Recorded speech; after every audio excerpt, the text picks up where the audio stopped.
아침에는 너희도 마음을 넓히라 라는 제목으로 함께 말씀을 보도록 하겠습니다. 우리가 구약 성경에 보면 모세의 출애굽 사건이 있죠. 이 40년 동안 모세가 이스라엘 백성들을 데리고 나온 사건입니다.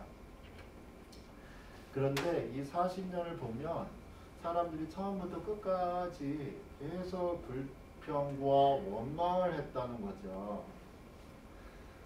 하나님께서 이 400년 동안 이 종노릇하고 있었던 오늘날의 이집트죠. 이집트에서 종노릇하고 있던 이 이스라엘 민족을 해방시켜 주셨습니다.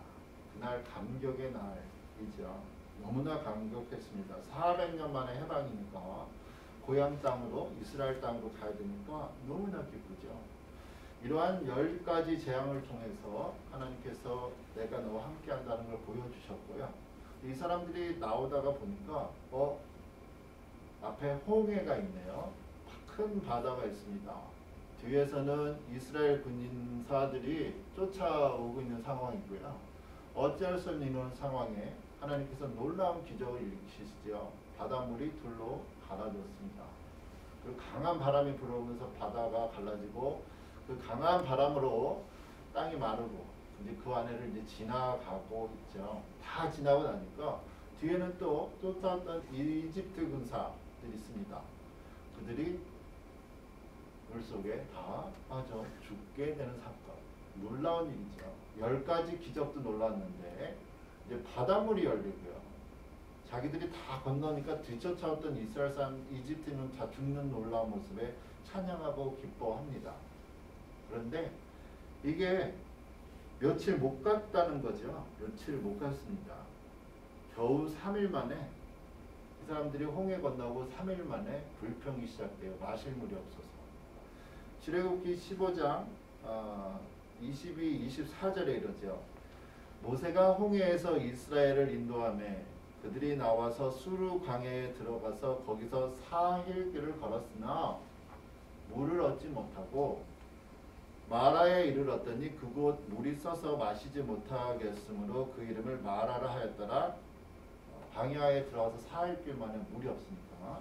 24절에 하는 말이 백성이 모세에게 원망하여 이르되 우리가 무엇을 마실까?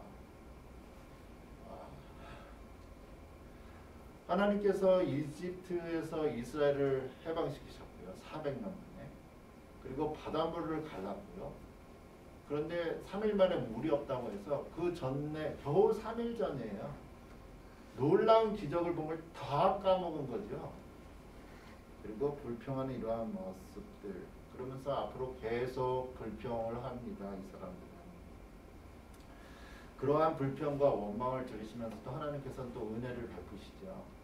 그러다가 하나님 참다 못해서 더 이상 안 되겠다 너네는 약속의 땅에 못 들어가겠다. 그 대신에 광야에서 그냥 헤매다가 모래 발자국만 남기다가 죽어야겠다 하죠. 그리고 이 사람들은 40년 동안 그렇게 헤매다가 죽게 됩니다. 왜 그런 표현이 있죠? 호의가 계속되면 그것을 권리로 한다라는 표현이에요.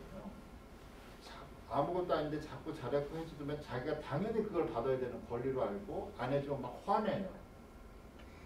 40년 광야 생활했던 이스라엘 사람들뿐만 아니라 우리 모두도 그러한 하나님의 은혜 너무나 당연히 여기는 거죠. 하나님 당연히 여기는 거예요. 자녀들이 부모님한테 받는 것들이 너무나 당연한 줄 알다가 어느 날 멈춰주면 왜 안 해? 막 화내요. 하나님의 은혜에 대해서 그렇게 될 수 있습니다. 우리가 잘못을 해도 하나님께서 또 용서해 줄 것으로 생각하고 내가 살고 싶은 대로 사는 거죠. 그래서 이러한 하나님의 은혜를 정말 값없이 여기고 헛되이 여기는 사람들에게 오늘 바울이 고린도후서 6장 1, 2절에서 이렇게 말하고 있습니다. 우리가 하나님과 함께 일하는 자로서 너희를 권하노니 하나님의 은혜를 헛되이 받지 말라. 이르시되 내가 은혜 베풀 때에 너에게 듣고 구원의 날에 너를 도왔다 하였으니 보라 지금은 은혜 받을 만한 때요 보라 지금은 구원의 날이로다. 이 고린도 교회는요 아주 문제가 많은 교회였죠. 그래서 바울은 최소한 고린도 교회를 3번 방문했습니다. 그리고 우리가 고린도 전서, 고린도 후서 두 개의 편지만 있는 것 같지만 사실은 고린도 후서는 3번째 편지입니다. 2번째 편지는 어딘지 몰라요. 그래서 바울이 최소한 3번 이상을 고린도 교회를 편지를 쓴 거예요. 3번 방문하고 3번 편지 쓰고 문제가 너무 많은 교회니까 간절히 하나님에게로 돌아와달라고 이야기하고 또 이야기하는 거죠. 왜 자꾸 이렇게 사실은 말을 얘기하다 보면 3번 방문했어요. 3번 편지 썼어요. 그러면 듣는 사람도 잔소리 갖고 귀찮아진다고. 그렇지 않겠어요? 그러니까 그렇게 말을 하는 자기도 바울도 힘이 들어요. 그리고 조심조심해요. 6장 3절에 이렇게 말합니다.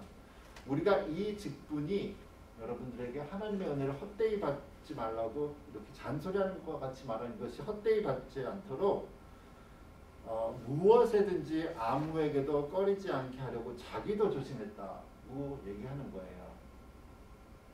우리가 개 있잖아요. 바다에 있는 개. 개는 앞으로 못 걸죠. 얘네들은 옆으로만 걷잖아요.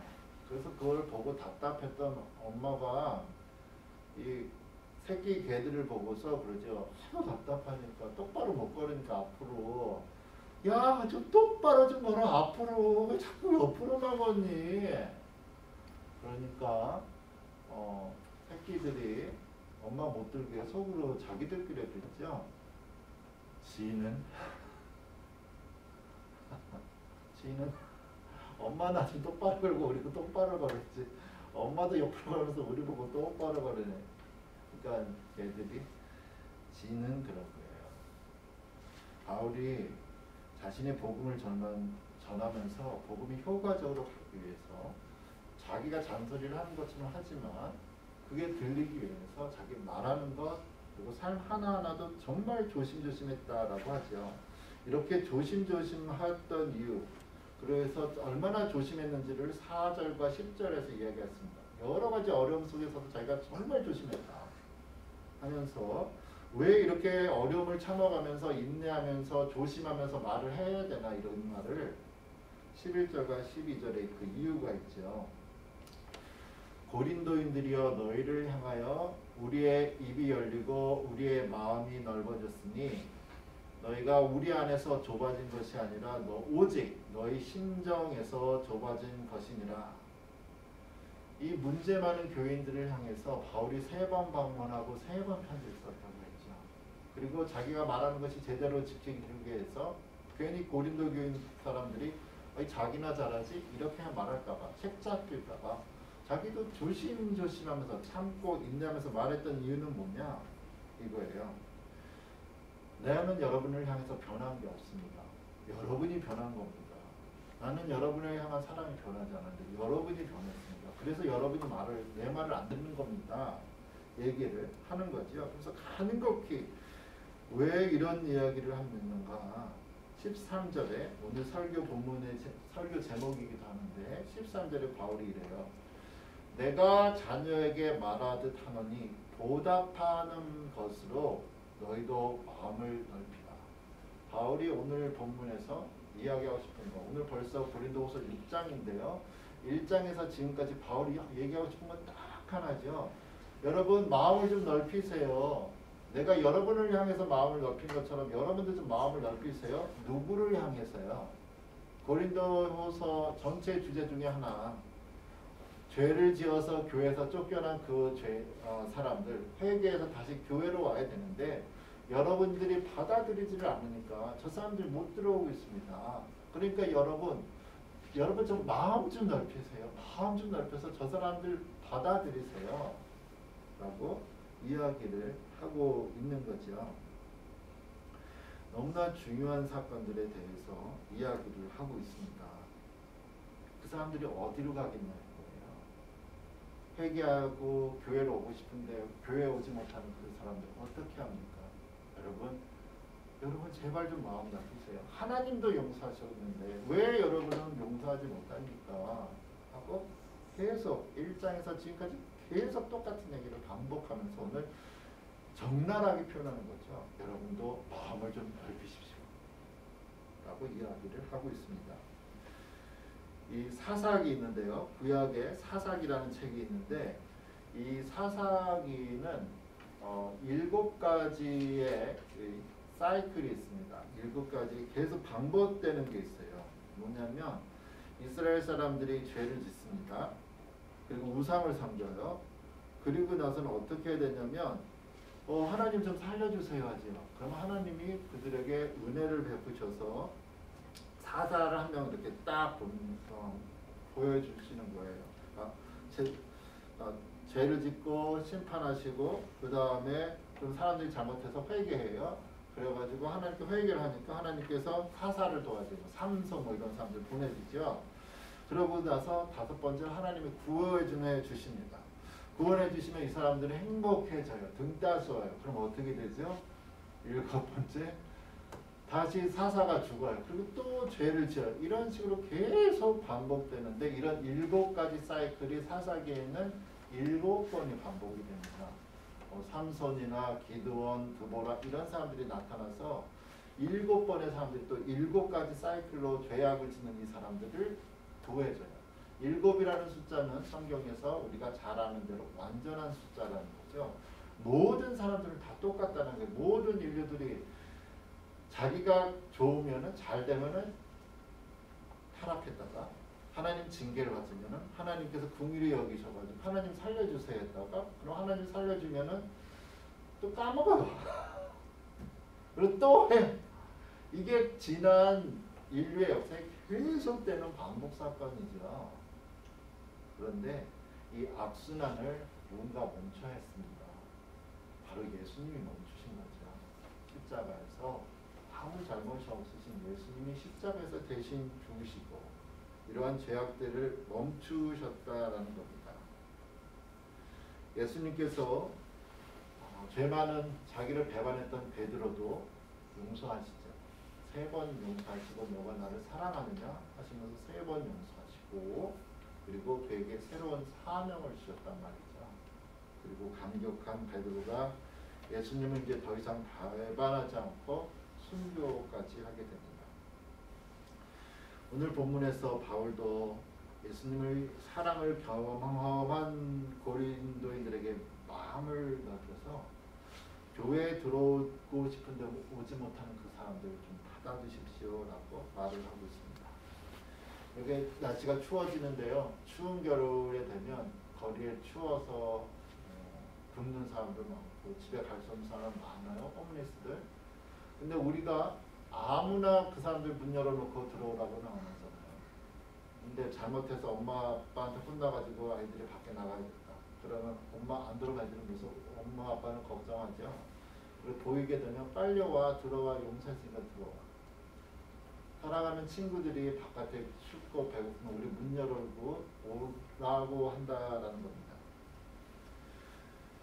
오늘 사랑하는 우리 주변의 형제들 중에 가족 중에서도 관계가 있어서 내가 마음이 넓혀야 들어와야 되는 그런 사람들은 없는지 또 교회의 식구들 중에서 형제 자매 중에서 한때 우리와 신앙생활을 같이 했는데 우리랑 같이 하고 싶은데 내가 웃어서 저 사람이 나를 용서했을까? 받아들일까? 이런 사람들에 대해서 어떻게 해야 되는가? 오늘 설교 제목이기도 하지만 오늘 13절을 다시 읽겠습니다. 내가 자녀에게 말하듯 하노니 보답하는 마음으로 너희도 마음을 넓히라. 하나님이 모든 사람들을 다 용서하셨는데 우리도 용서하고 용납하고 마음을 넓히는 그래서 하나의 가족들 하나의 교회 되기를 소원합니다. 기도하지요. 살아계신 하나님 아버지 오늘도 우리를 지키시고 인도하신 하나님 감사합니다. 하나님